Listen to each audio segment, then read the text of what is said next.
নজর রাখবো পরবর্তী সংবাদে। এবার রেল দুর্ঘটনার দিকে নজর রাখবো, যেখানে চক্রান্ত করে রেল দুর্ঘটনার ছক, এমনটাই বক্তব্যে গ্রেপ্তার ইতিমধ্যে কৃষক নেতার পুত্র। রেল লাইনের উপর রাখা হলো 30 কেজির কাঠের গুঁড়ি। দুর্ঘটনার হাত থেকে বাঁচল রেল, কিন্তু কেন এমনটা? ইতিমধ্যে তদন্ত শুরু হয়ে গেছে। ঘটনাকে কেন্দ্র করে চাঞ্চল্য ছড়াচ্ছে ক্রমশই। কথা বলবো, টেলিফোন লাইনে রয়েছেন প্রতিনিধি শুভেন্দু সরকার। শুভেন্দু, ইতিমধ্যেই চক্রান্ত করে রেল দুর্ঘটনার ছক এবং তাতে যদিও গ্রেপ্তার হয়েছে কৃষক নেতার পুত্র, কেন এই ছক, কি জানতে পারছো ঘটনা প্রসঙ্গে?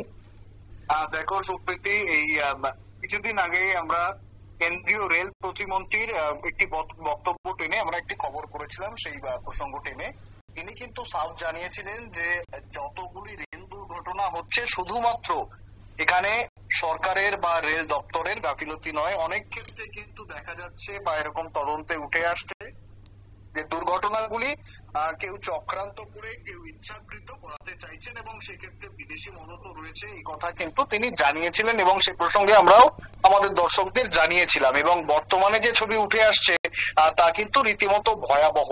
ট্রেন লাইনচ্যুত করার উদ্দেশ্যে রেল লাইনের উপর 30 কেজি কাঠের গুঁড়ি রাখার অভিযোগ উঠে আসলো উত্তরপ্রদেশের এক কৃষক নেতার পুত্র সহ আরো 2 ব্যক্তির বিরুদ্ধে। দেখো, অভিযোগ যেটা রয়েছে সেটা হচ্ছে গত 24শে August Kasganj Farrukhabad passenger train লাইনচ্যুত করার জন্য বাতাসা এবং শামসাবাদ স্টেশনের মাঝে একটি কাঠের গুঁড়ি রেখে দিয়েছিলেন 2 অভিযুক্ত। পুলিশ জানিয়েছে ফারুকাবাদের ওই কৃষক নেতার পুত্রের নাম দেও সিং, সহযোগীর নাম মোহন কুমার, এবং তারা যে প্রাথমিক অনুমান করা হচ্ছে যে সুপার অলোক প্রিয়দর্শী তিনি জানিয়েছেন যে তারা মদ্যপ অবস্থায় ছিলেন এবং মদ্যপ অবস্থায় রাতের অন্ধকারে রেল লাইনের উপর ওই গাছের গুঁড়ি তারা রেখে দিয়েছেন। যদিও সতর্ক ট্রেন চালক তিনি ছিলেন, সে এই যে বিপদ বুঝতে পেরে সতর্ক হয়ে তার তৎপরতায় কিন্তু এই দুর্ঘটনা এড়ানো গিয়েছে। আপৎকালীন ব্রেক তিনি প্রয়োগ করান, পরে দুর্ঘটনা এড়ানো যায়। এরপরে তদন্ত চালিয়ে অভিযুক্ত দুজনকে গ্রেপ্তার করেছে পুলিশ। পুলিশ সুপার আরো জানিয়েছেন কি, পুলিশ সুপার জানিয়েছেন জেরায় দুজনেই নিজেদের দোষ স্বীকার করে নিয়েছেন। তিনি জানিয়েছেন যে 2 অভিযুক্ত দেও সিং এবং তার সহযোগী মোহন কুমারকে গ্রেপ্তার করা হয়েছে। অভিযুক্তদের বিরুদ্ধে আইনি ব্যবস্থা নেওয়া হচ্ছে। মদের নেশায় রেল লাইনে কাঠের গুঁড়ি রেখে দেওয়ার কথা দুজনেই স্বীকার করেছেন এবং মঙ্গলবার তাদেরকে আদালতে তোলা হয়েছে।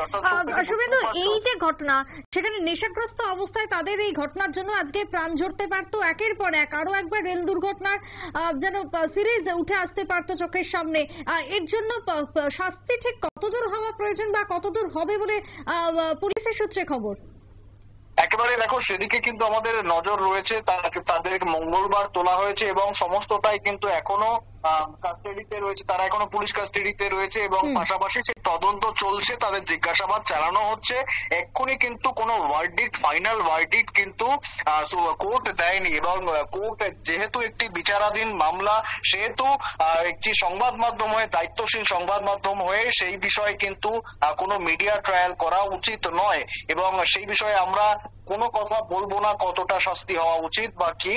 এই বিষয়ে কিন্তু একমাত্র মন্তব্য করতে পারে কোর্ট এবং কোর্ট যেটা মনে করবে, আদালত যেটা মনে করবে, সেই মোতাবেক কিন্তু তাদের শাস্তি হবে। সুপ্রীতি, একেবারে তাই। ধন্যবাদ তোমায় শুভেন্দু। অর্থাৎ এই মুহূর্তে দাঁড়িয়ে যে খবর উঠে আসছে, ফের একবার রেল দুর্ঘটনার ছক এবং সেক্ষেত্রে রেলের ট্র্যাক বা রেল লাইনের উপর 30 কেজি কাঠের গুঁড়ি যার রাখার ফলে এই দুর্ঘটনা হতে চলেছিল। তবে অল্পের জন্য বা বরাত জন্য রক্ষা পেল রেল দুর্ঘটনা। ইতিমধ্যে তদন্তে নেমেছে পুলিশ এবং চাঞ্চল্যকর তথ্য ইতিমধ্যে অভিযুক্তরা স্বীকার করে নিয়েছে তাদের এই কাণ্ড কারখানা।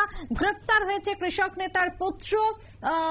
নেশার কারণেই তারা এই ধরনের কাজ করে ফেলেছিল এমনটাই দাবি করেছে। তবে আইন কি পদক্ষেপ নেয় ঘটনার পরিপ্রেক্ষিতে, সেটাই এখন দেখার। ছোট্ট বিরতির পর ফিরবো, সঙ্গে থাকুন।